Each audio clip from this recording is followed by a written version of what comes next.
and Reno. You're watching 2 News at 5.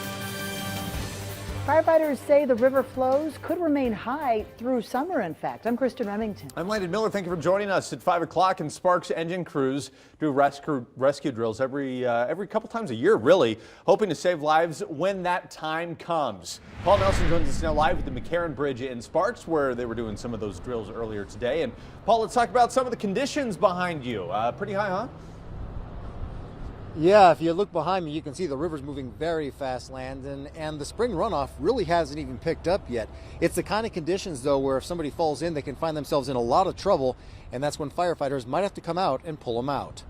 Sighting near the Rock Bridge.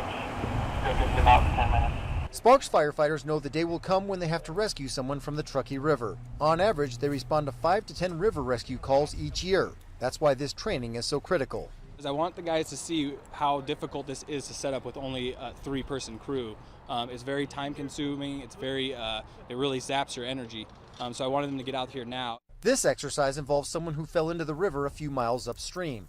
The crew only has about a half hour to set up a containment line before the victim reaches the McCarran Bridge.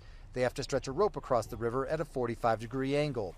Gayton is the swimmer and jumps in to rescue the victim as firefighters throw lines out to him. Then he latches onto the rope and is pulled to safety. Once you hook into that rope, it's basically like a zip line in the water, and we're using the energy of the water to then essentially bring us to the bank. Gayton says the water is so cold it was even hard for him to grab the ropes, despite his protective gear.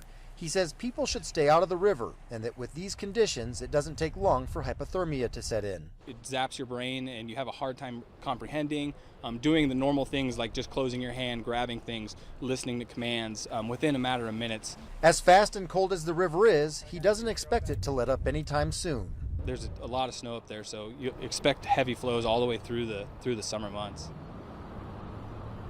And firefighters tell us they're seeing the river flows change on a daily basis based on how much rain or snow is falling upstream.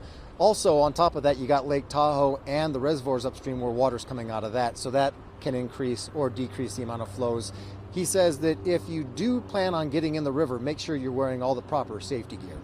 Covering the big story, Paul Nelson, 2 News. All right.